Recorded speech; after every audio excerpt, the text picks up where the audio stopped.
Teacher talking sports, what it does, what it do, how we living. So, for the past 4 Thursdays, this will be the fifth one. I've been doing something called "Is He a Hall of Famer?" Where I take a look at a either former athlete whose career just ended or a player whose career is winding down and take a look at whether they should make their sports Hall of Fame. So I've been starting with NBA guys. I think after this fifth one, I'm going to move to a different sport, whether it's NFL, MLB, NHL. I'll think about it. But the past four, the first one I did Rajon Rondo. The second one I did Andre Iguodala. The third one Derrick Rose. The fourth one Joe Johnson. I have all of them in a playlist, and this one will be as well. So look out for that. Today's Is He a Hall of Famer? Still an active player. Blake Griffin. So Griffin was taken first overall in the 2009 NBA draft out of Oklahoma, where he played for 2 seasons. Was drafted by the Clippers in that 2009 draft. He missed his rookie season with a knee injury, but played the next 7 full seasons with the Clippers until he was traded about halfway through the 2017-18 season to the Detroit Pistons. Griffin stayed with the Pistons until the 2020-21 season. He played 20 games for the Pistons that season, and an additional 26 for the Brooklyn Nets. Played for the Nets all of last season. This season, he has been playing for the Boston Celtics. So currently in his 12th season in the NBA. Let's take a look at his basketball reference page. Look at his career numbers. So Griffin, currently 33 years old, but he'll turn 34 in 2 weeks. We could see career averages of 751 games, 19.3 points, 8 rebounds, 4 assists. Pretty good averages, I must say. If we go season by season, okay, it's in there. As you can see, his first 5 seasons, Griffin was named to the All-Star team and then made it again with Detroit in 2018-19. In 2010-11, he was named the Rookie of the Year when he averaged a career-high 12.1 rebounds. He averaged 10.9 his second season. Never double digits after that. Just never was quite the rebounder he was early in his career, but each of his first 5 seasons he shot over 50% from the field and just missed it in 2015-16 when he shot 49.9% from the field. In 8 of his first 9 seasons, he averaged over 20 points per game. His All-Star season with Detroit was actually his career high when he averaged 24.5 points per game. Honestly, that was his last super productive season. The following year, he played in just 18 games. Scoring dropped 9 points from the previous season. And since then has 25.8 minutes per game in 2020-21, 17.1 minutes per game last season, and just 14.1 minutes per game this season with Boston. He's had a few DNP coaches' decisions.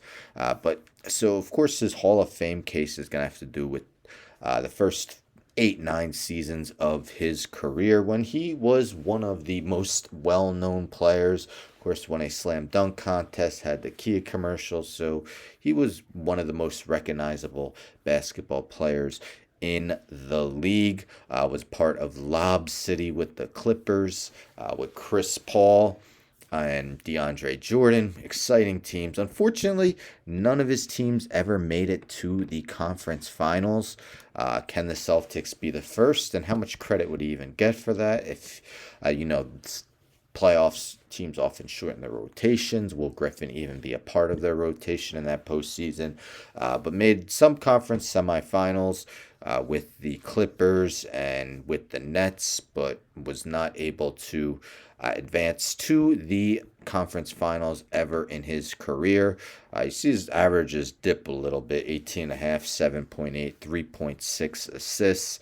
But it's not like he's been, it's a huge drop off. So he can't be punished much for that, although the team's lack of postseason success definitely should punish him a little bit. As I mentioned, he's a 5-time All-NBA, 3 times second team, 2 times third team. If we look at all NBA teams all time, so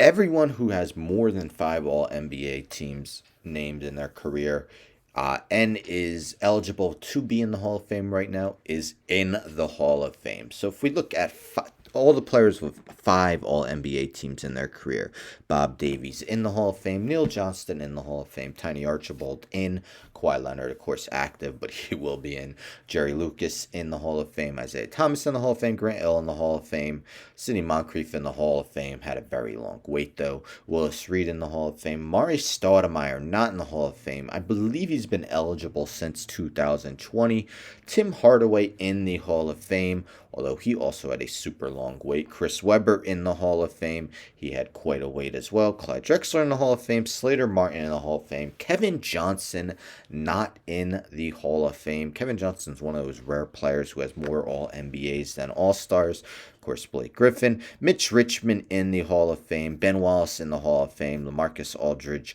played last season, not yet eligible. And Yao Ming in the Hall of Fame. So almost all the eligible guys with 5 All-NBA teams is in the Hall of Fame. Those who aren't, Mari Stoudemire and Kevin Johnson has been a finalist couple times, but has yet to get the nod into Springfield. If we look at his analytics, 21.1 career per is very solid.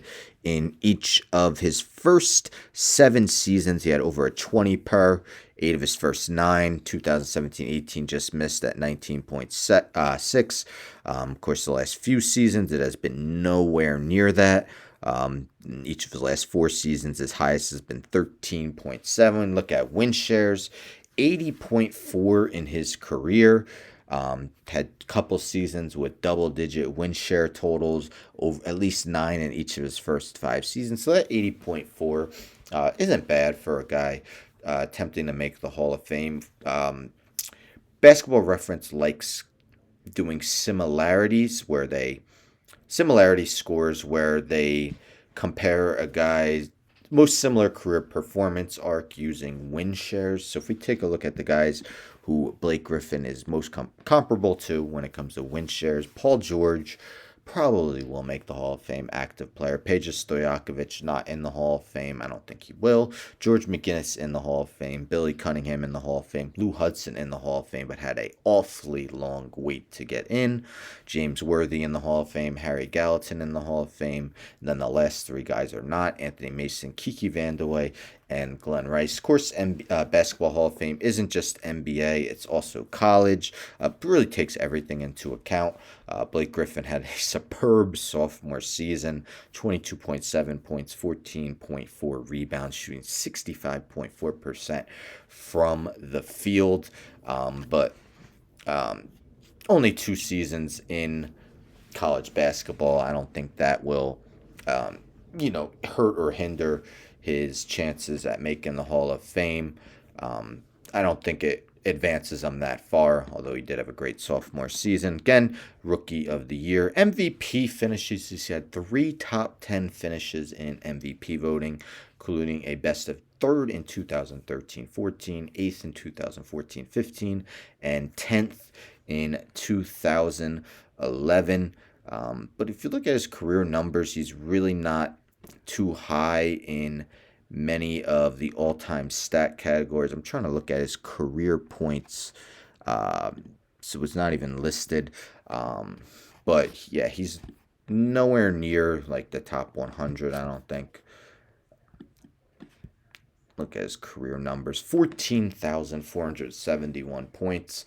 I did a video on Joe Johnson, how he's one of, I think, 50 guys with 20,000 career points. Blake Griffin's going to fall well short of that. Even if this is not his last season, you figure he's going to be on minimum deals probably for most of the rest of his career, getting sporadic minutes. So 14,471 points, 6,044 rebounds, 3,028 assists. So he's definitely a good passer for his size, averaging 4 assists per game in his career. So this was written in 2021.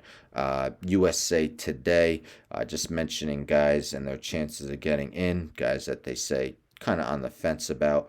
So if we look at Blake Griffin, mentions that in the 6 year Chris Paul era of the Clippers, when the team is a contender year after year, Griffin averaged 21.3 points per game, 8.8 rebounds per game, 4.4 assists, finished third in MVP voting in 2014. Blake was a polarizing player at his peak with highlight dunks and the ability to playmaker from the big man position. So it mentions their prediction. His peak ended a lot faster than expected, but I think Griffin eventually gets the nod. Bleacher Report wrote an article about, is Blake Griffin already a Hall of Famer? This was in 2019, so some of the things it mentions aren't true anymore. So it says that he's one of 25 players averaging at least 20 points and 9 rebounds for their career. That is no longer the case. Griffin is averaging 19.3 and 8 rebounds per game. The other two are Chris Webb. So 18 of the 20 that are retired were in the Hall of Fame, but he's no longer averaging those. If you add Griffin's 4.5 assists per game, less shrinks to him and Larry Bird. His assists per game are down to 4 per game. And, those numbers are going to continue to dip a little bit since he's never going to get quite the playing time that he did in the past. So, mentions that he would be a Hall of Famer if he retired today. But really, this was written after his last good season with Detroit. Really hasn't done anything to make his case stronger in the time since then. But Blake Griffin, the fifth, is he a Hall of Famer? So, my verdict, the 5 all NBA teams is definitely going to help his case. As I mentioned, almost nearly everyone with 5 or more that is currently eligible to be in the Hall of Fame is in. So, and again, he was one of the most popular players in the league. Commercials, slam dunk contests, lack of playoff success, hasn't made a conference finals. Of course, he has the opportunity to with a Boston team that's just a half game out of first in the East. But again, how much of a role is he really playing on that team? So I'm going to say he eventually does get in. It definitely won't be first ballot, though. Because if you ask me, who's the better player all time, him or Chris Webber, I'm sorry. I'm going to say Chris Webber 10 out of 10 times. And Chris Webber had to wait quite a long time. I'm not sure the exact amount, but it was a decent amount of time before he got in. So Blake Griffin probably will get in. Again, would I put him in? Probably not. But I think my Basketball Hall of Fame would be a little bit stingier. A lot of people believe basketball is the easiest sport to get into the Hall of Fame. But what are your thoughts? Do you think Blake Griffin should be in the Hall of Fame? Definitely let me know in the comments. Stay tuned for next Thursday, as I'll probably move on to a different sport. I'll circle back to basketball eventually. We'll keep this series going for a while. But, I'll decide what sport I'm going to do. So stay tuned for that. Don't forget to subscribe. Tell a friend, tell a friend, tell a friend. Subscribe, like the video, share the video, hit the bell for notifications. I'm out.